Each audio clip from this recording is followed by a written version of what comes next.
এখানে পদ্মগন্ধা গানটা এলো কোথা থেকে?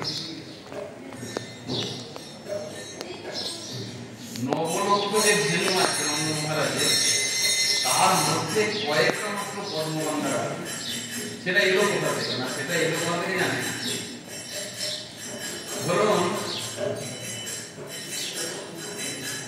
9 লক্ষ গরুর মধ্যে সবজার একটা বাছুর হয় না, ধরুন 1 লক্ষ গরুর বাছুর হয়, 1 লক্ষ, তাহলে 1 লক্ষ গরুর দুধে 1 লক্ষ বাছুর।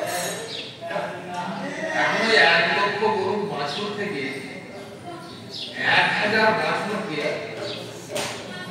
আলাদা করা হয়।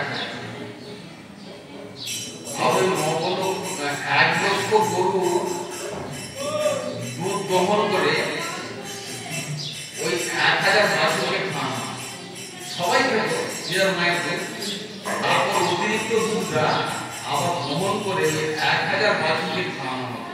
1 লক্ষ বাছুর, ওই 1 লক্ষ বাছুর যখন বড় হয়ে গাই হলো, তাদের যখন আবার বাচ্চা বাছুর হলো, ওই 1000 গরুর বাছুর থেকে 100টা বাছুরকে আলাদা করে বেছে নেওয়া। 1000 গাভী যখন বাচ্চা 1000 বাছুর দুধ খেয়ে নেওয়ার পর অবশিষ্ট দুধটাকে গ্রহণ করে ওই 100 বাছুরকে আবার খাওয়ানো। আমরা 100 বাছুর ওই 1000 গরু, এইভাবে যখন ওই 100টা বাছুর ওগুলো বড় হয়ে গেল, গাই হয়ে গেল, ওদের যখন আবার বাচ্চা হলো, সেই বাচ্চাগুলো যে আপনার দুধ দিল, তার মধ্যে আবার 100টা গরুর দুধ দিয়ে 10টা বাছুরকে খাওয়ানো। এইভাবে 10টা বাছুর যখন বড় হয়ে গাই হয়ে গেল, তখন তারা হলো পদ্মগন্ধা গাভী, এবং তাদের অঙ্গ থেকে পদ্মফুলের বন্ধনের মতো, তাদের দুধটা হলো পদ্মফুলের বন্ধনের মতো। আর তাদের গায়েতে জল দিতে পদ্মপাতায় জল যেমন স্লিপ করে চলে যায়, ওই গাভীদের গায়ে জল ঢালাতে হবে সঙ্গে সঙ্গে বেরিয়ে গেল। এই হচ্ছে পদ্মগন্ধা গাভী। এইভাবে পদ্মগন্ধা গাভী জগতে এসেছে। আর শাস্ত্রে বলা আছে এই পদ্মগন্ধা গাভীর দুধ বা দুগ্ধজাত সামগ্রী যে পান করবে, তার মধ্যে কোনো বার্ধক্য আসবে না, তার মধ্যে কোনো ব্যাধি আসবে না।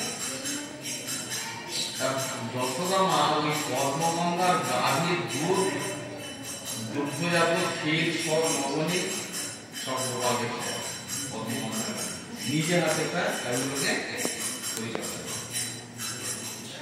এখন শ্রীরাম বলছে, মা তুমি যদি তোমার গোপালকে যদি গোচারণে না পাঠাও, যদি তুমি তোমার ওই গাভী যদি ব্রাহ্মণদেরকে বিলিয়ে দাও, তাহলে তোমার গোপাল কি খেয়ে পাবে? যশোদা মা তখন বললো, আমি ভিক্ষা করে গোপালকে খাওয়াবো। ব্রজবাসী দাঁড়ে দাঁড়িয়ে যদি আমি ভিক্ষা করবো আমার গোপালের জন্য, আমি ভিক্ষা করে আমার গোপালকে খাওয়াবো। শ্রীরাম বলছে, মা তুমি তো রাজরানী, তুমি তো রাজরানী, তুমি যদি ভিক্ষায় যাও তোমাকে নগরবাসীরা ভিক্ষা দেবে কেন? রানীকে দেখেই তো লোক ভয় পেয়ে যায় যে রানী এসেছে, তা রানীকে কাউকে ভিক্ষা দেওয়া সহজ হবে? তোমাকে ভিক্ষা তারা দেবে কেন?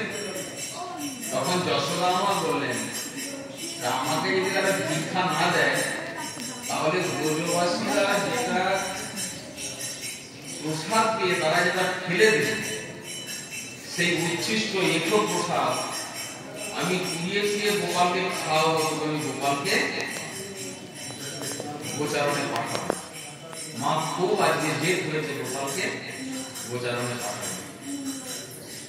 অনেক বুঝিয়ে সুঝিয়ে শ্রীরাম অনেক বোঝানোর পর মা তবে রাজি হলো গোপালকে গোচারণে পাঠাবে। গোপাল গোচারণে গেছে, যে গোচারণে যাচ্ছে গোপাল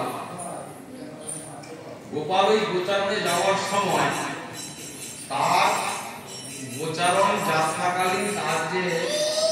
সৌন্দর্য সেটা নন্দ যশোদা আস্বাদন করছে, বাৎসল্য রসের রসটা আস্বাদন করছে। শ্রীরাম সুদাম রাম বসুদাম এরাও আস্বাদন করছে, এরা কোন রসটা আস্বাদন করছে যে আজকে আমরা কৃষ্ণকে আমাদের সখার সঙ্গে বন্ধুর সঙ্গে গেলে যে আনন্দটা হয় সেই সখ্য রস আস্বাদন করছে সখা। দাসরস আস্বাদন করছে চিত্রপত্রকালে। আর কৃষ্ণ গোচারণে যাচ্ছেন, দূর থেকে রাধারানী সেটা দর্শন করছে, তার প্রাণবল্লভ গোচারণে যাচ্ছে, মাধুর্য রস রাধারানী আস্বাদন করছেন।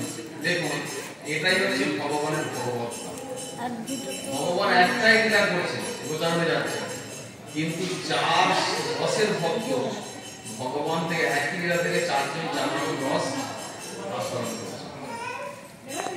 এই জগতের কোন বস্তু থেকে এটা হবে না। আপনি যদি আম খান, একজন সাধু আম খেলে যে রস আস্বাদন করবে, একজন অসাধু খেলেও সেই রসটা সেই স্বাদে আস্বাদন করবে।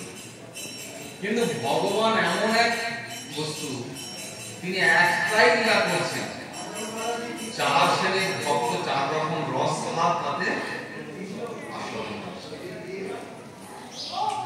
এখন কৃষ্ণ গোচারণে গেলেন, রাধারানী দূর থেকে সেই লীলা দর্শন করছে। এই লীলাটা স্মরণ করতে করতে